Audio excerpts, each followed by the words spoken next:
Hello everyone, क्या हाल चाल है। मेरा नाम है जतिन खत्री और आप सबका स्वागत है आपके अपने चैनल नॉलेज जेएस 2.0 में।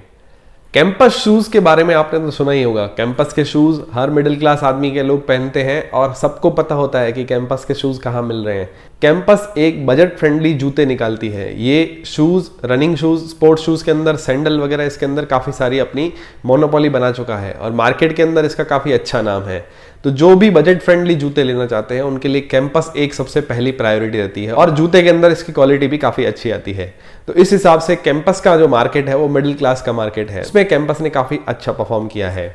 और अगर आपके पास कैंपस के शेयर हैं तो आज का वीडियो आपके लिए ही है, क्योंकि आज हम एनालिसिस करने वाले हैं कैंपस एक्टिव वेयर शेयर के बारे में। आज हम जानेंगे कि कैंपस का अगला टारगेट क्या हो सकता है, 600 रुपए या फिर 250 रुपए। तो वीडियो शुरू करें उससे पहले टेलीग्राम, इंस्टाग्राम चैनल की लिंक मैंने डिस्क्रिप्शन के अंदर दी हुई है, वहां जाके आप टेलीग्राम चैनल को ज्वाइन कर सकते हैं। और साथ में आप अपना फ्री में डीमैट अकाउंट खुलवाना चाहते हैं तो उसकी भी लिंक डिस्क्रिप्शन में अंदर अवेलेबल है, तो वहां जाके आप अपना फ्री में डीमैट अकाउंट खुलवाना ना भूलें। कैंपस एक्टिव वेयर का आईपीओ आया था पिछले साल अप्रैल में और इसकी लिस्टिंग हुई थी मई महीने के अंदर, यानी 26 अप्रैल को इसका आईपीओ ओपन हुआ था और 9 मई को इसकी लिस्टिंग हुई थी। लिस्टिंग जो हुई थी वो 26% प्रीमियम के साथ हुई थी। जो शेयर इश्यू हुआ था वो 292 रुपए पर शेयर के हिसाब से हुआ था और जब इसकी लिस्टिंग हुई तो 360 रुपए पर शेयर के हिसाब से इसकी लिस्टिंग हुई।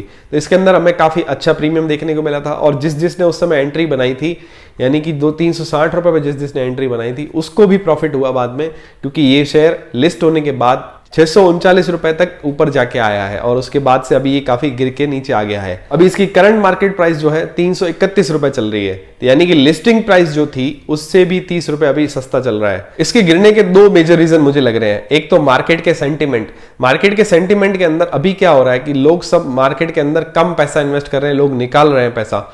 और दूसरा जो रीजन है वो अडानी हिंडनबर्ग की रिपोर्ट। फरवरी के बाद से जितने भी शेयर थे उनके सबके प्रॉफिट के अंदर गिरावट आई है और साथ में जो इन्फ्लेशन चल रहा है, यानी कि वैश्विक मंदी जो चल रही है, उसकी वजह से इसका इफेक्ट पड़ा है सारे शेयर के ऊपर। इसमें कैंपस एक्टिववेयर का शेयर भी आता है और वो नीचे आ गया है। तो इसकी करंट प्राइस जो है वो 331 रुपए चल रही है। इस पोजीशन पे हमें एंट्री बनानी चाहिए या नहीं बनानी चाहिए, या फिर अगर हमारे पास ऑलरेडी है तो क्या हमें अभी तक इसके अंदर बना रहना चाहिए या फिर इसको सेल करके निकल जाना चाहिए। उससे पहले हम जान लेते हैं कंपनी के फंडामेंटल्स और उसके टेक्निकल एनालिसिस के बारे में। तो सबसे पहले शुरुआत करते हैं पी रेशियो से। पी रेशियो जो है, कंपनी का पी रेशियो 91 के आसपास चल रहा है, यानी कि 91 रुपए के आसपास। और जो इसका इंडस्ट्री पी है वो 41.5 रुपए, यानी 41.7 के आसपास। इंडस्ट्री का पी 41 है और जो कंपनी का पी है वो 91 यानी कि 91 रुपए के आसपास चल रहा है। इसके अंदर काफी ज्यादा डिफरेंस है।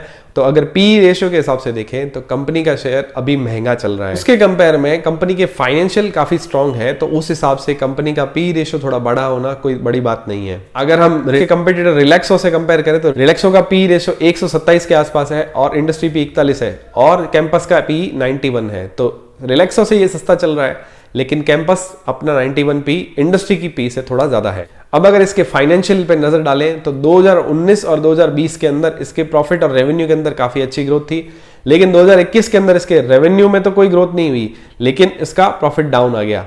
लेकिन उसके नेक्स्ट ईयर यानी कि 2022 के अंदर हमें इसके रेवेन्यू और प्रॉफिट के अंदर 1.5 गुना से ज्यादा इसके अंदर ग्रोथ देखने को मिली है।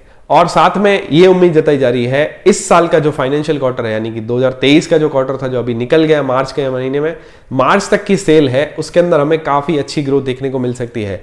करंट रेवेन्यू और प्रॉफिट से उबड़ के वो 20 से 30% तक इसके अंदर अभी भी हमें ग्रोथ देखने को मिल सकती है। जब तक इसका क्वार्टर 4 का रिजल्ट नहीं आ जाता तब तक हम ये अंदाजा नहीं लगा सकते कि इसके अंदर तेजी आ सकती है नहीं। लेकिन क्वार्टर 4 का रिजल्ट अच्छा आने की उम्मीद जताई जा रही है। अगर ये अच्छा आता है तो इसके अंदर शेयर के अंदर हमें तेजी देखने को मिल सकती है। अब बात कर लेते हैं शेयर होल्डिंग पैटर्न की। तो कंपनी के अंदर जो प्रमोटर की होल्डिंग है वो 74% यानी कि 74% के आसपास है, जो कि काफी अच्छी है। तो इससे क्या होता है कि जो भी नुकसान वगैरह होता है वो शेयर होल्डर को ज्यादा होता है और रिटेल इन्वेस्टर्स को कम होता है। तो इससे हमारा ही फायदा है। अगर शेयर होल्डिंग में अगर प्रमोटर की होल्डिंग ज्यादा है तो उससे रिटेलर को थोड़ा ज्यादा फायदा होता है। शेयर के अंदर मैनिपुलेशन नहीं होता, उतार चढ़ाव हमें कम देखने को मिलते हैं। इसके अंदर रिटेल इन्वेस्टर का 13.5% ही कोटा है। फॉरेन इंस्टीट्यूट की बात करें तो 6% है और जो म्यूचुअल फंड की होल्डिंग है वो भी तकरीबन 6% के आसपास है। और डोमेस्टिक इंस्टीट्यूट की बात करें तो 0.5 से भी कम, यानी कि ना के बराबर है। तो रिटेल इन्वेस्टर 13.5%, प्रमोटर की होल्डिंग इसमें 74% के आसपास है और म्यूचुअल फंड और एफआईआई की होल्डिंग तकरीबन 6% के आसपास है। अब ये तो बात हो गई इसके टेक्निकल्स की। अब अगर हम बात करें कंपनी के शेयर के बारे में, तो इसके अंदर ग्रोथ एक साल के अंदर अगर देखा जाए तो जो लिस्टिंग थी प्राइस उससे भी हमें 30 रुपए कम में मिल रही है, यानी 12% डिस्काउंट के साथ आज की तारीख में हमें मिल रहा है। तो इसके क्वार्टर अगर अच्छे आते हैं तो इसके अंदर हमें ग्रोथ देखने को मिल सकती है, और आने वाले टाइम में इसके अंदर ग्रोथ ही होनी है, क्योंकि ये एक ऐसा इंडस्ट्री है जिसके अंदर हमेशा ग्रोथ ही होगी। जो भी चप्पल जूते नए पहनेगा तो हमेशा इस शेयर की डिमांड बनी रहेगी। ये सदाबहार सेक्टर है, इसके अंदर ग्रोथ और डिमांड हमेशा बनी रहने वाली है, तो इसके ग्रोथ के चांसेस ज्यादा हैं आने वाले समय में। अगर क्वार्टर 4 के रिजल्ट और जो ईयर ऑन ईयर के रिजल्ट अगर अच्छे आते हैं तो इसके अंदर हमें तेजी जल्दी से देखने को मिलेगी। एक मुझे जो कमी इसके अंदर लगी, कंपनी ने पूरे साल के अंदर अभी तक कोई भी डिविडेंड नहीं दिया है। पॉजिटिव पॉइंट अगर हम इसके देखें तो इसके अंदर प्रमोटर होल्डिंग अच्छी है, क्वार्टरली रिजल्ट इसके अच्छे आ सकते हैं, और इस सदाबहार स्टॉक है तो हमेशा इसके अंदर ग्रोथ देखने को मिल सकती है। और तीसरी अगर बात करें तो अभी ये डिस्काउंटेड प्राइस आज की तारीख में मिल रहा है। और अगर इसके नेगेटिव पॉइंट की बात करें तो कंपनी ने पूरे साल के अंदर अभी तक कोई भी डिविडेंड नहीं दिया है। तो डिविडेंड नहीं देना एक पॉइंट है कि रेवेन्यू अगर प्रॉफिट के अंदर ग्रोथ है तो उसके बाद भी डिविडेंड नहीं देना एक पॉइंट नोटिस करने जैसा है। इसके अलावा कंपनी के अंदर कोई भी नेगेटिव पॉइंट नहीं है। तो अब सारे एनालिसिस के बाद आपको समझ में आ गया होगा कि कंपनी का शेयर करंट प्राइस से यानी कि 331 रुपए से नीचे जाएगा या ऊपर चढ़ेगा।